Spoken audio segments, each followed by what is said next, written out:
Welcome to this week's edition of Outdoors Online, a weekly webcast produced by the North Dakota Game and Fish Department. I'm your host, Mike Anderson. My guest this week is Wildlife Division Chief Jeb Williams. Today we're going to talk about the big three, moose, elk, and bighorn sheep. Jeb, when is the application deadline and how can you apply? Sounds good, Mike. Yeah, the application deadline is March 27th this year, and there's two different ways folks can apply. The most common way is applying online. We still do have the phone option available if people aren't as comfortable applying online. So that option does still exist to apply on the phone, but what we've been seeing here the last couple of years, obviously the majority of people are applying online, and that is probably the preferred method. Well, let's start out by talking about elk, Jeb. More licenses this year? Yeah, more licenses this year. Good opportunities for sportsmen. We're seeing the elk population in North Dakota really kind of growing in all areas of the state. So we're seeing some slight increases going on in pretty much all areas of our state with our elk units. So 70 more licenses this year than last year for a total of 478 licenses. Okay, something we recently did is we collared some elk out west.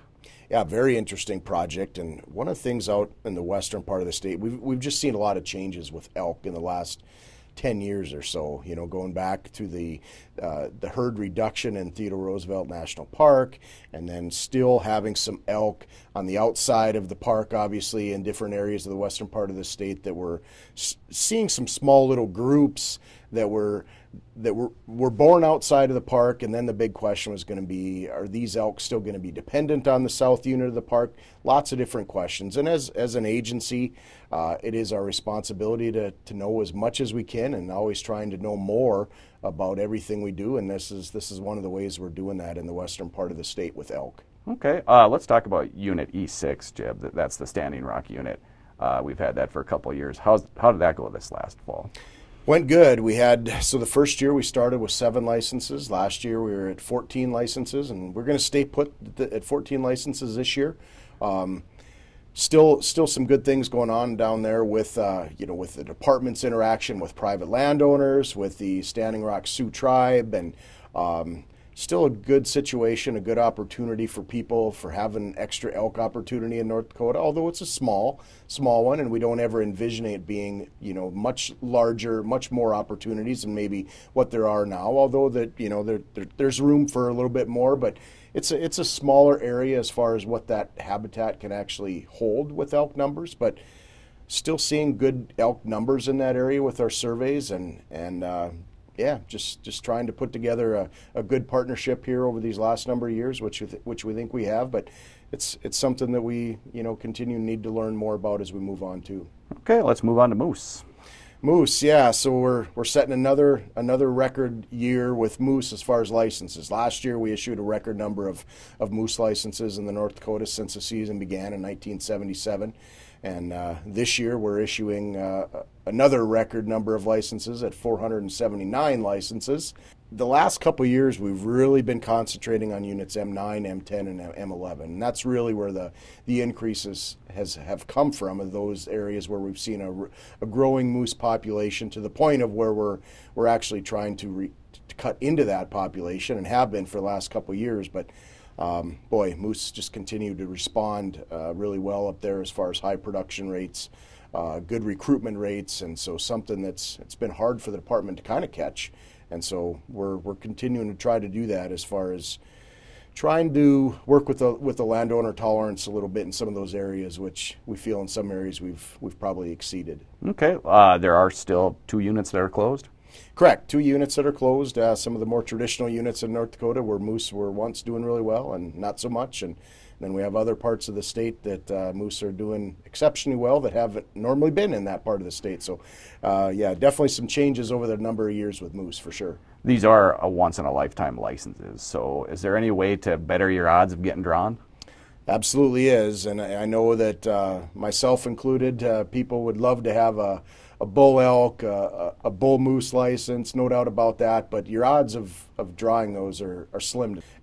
But your odds go up considerably if you're willing to put in for an antlerless license, both for moose and elk. And there have been a lot of people that have realized that over the years and take advantage of that and end up drawing a license fairly quick. So you're still able to utilize that unique opportunity by hunting for an elk or moose in North Dakota, just maybe without the antlers. Right, right. Any regulation changes for moose or elk this year? The big change we have for elk and moose this year relates to our chronic wasting disease proclamation. And one of the ways that we look at trying to reduce the spread of chronic wasting disease is by transportation purposes, is by trying to limit the transportation of that carcass out of CWD areas. So in Unit E6, which is for folks that are familiar with that area, with 3F2, that's been in place for a long time as far as removing that animal out of that unit is not allowed. And that's also not allowed for elk, just because elk are a cervid, of course, and CWD can spread to elk as well. Now in the northwest part of the state, with the recent discovery of CWD in that area, again, the department's trying to be responsible in managing for this disease and trying to reduce that spread. And so folks will, when they apply for units M10 or elk unit E6, there will be notification that pops up on there letting them know about those restrictions and making sure they're comfortable with them, so we don't have to have those discussions in the fall when they do actually have a license in hand. We want people to be able to be familiar with that up front and know what those restrictions are when it comes to transportation, which basically is we want that head and we want the spinal column left in that unit. You can bring the meat out as far as whether it's boned out, whether it's quartered out, those different types of things, but the head and the spinal column needs to stay in those particular units. Okay, let's move on to bighorn sheep, Jeb. Bighorn sheep, so as we've been doing for the last couple of years, the application process is the same. People apply during this time of year. We just don't have the final numbers determined yet. That's determined in the month of August. And then once we have those final numbers determined, which is right around the end of August, we quickly hold that lottery, contact those individuals with the number of licenses available. But it just puts us in a better situation to know exactly what the department is comfortable with as far as issuing those bighorn sheep licenses after the summer, early fall survey takes place, to where we have that accurate number versus issuing it beforehand, where then we tend to maybe be a little more on the conservative side. And by doing a more delayed, we can actually, there's been a couple years now where we feel we've probably been able to give a few more opportunities, a few more licenses because of that timing. So we think it's a good thing. You still have to apply at the same time for bighorn sheep as you do elk and moose. That's correct. The application time frame is exactly the same as elk and moose, and to what it always was.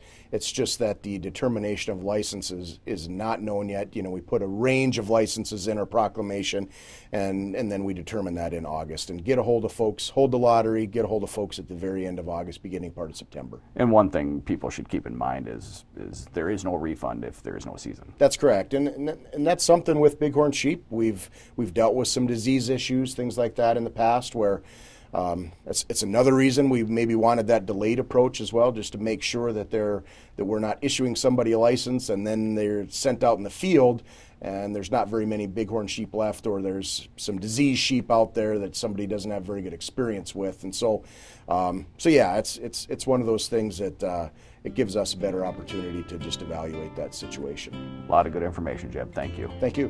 Like Jeb just mentioned, the moose, elk, and bighorn sheep application deadline is Wednesday, March 27th. You can apply by going to the Game and Fish website at gf.nd.gov or by calling 800-406-6409. For Wildlife Division Chief Jeb Williams and the rest of the staff here at the Game and Fish Department, thanks for joining us for this week's Outdoors Online. We'll see you again next week.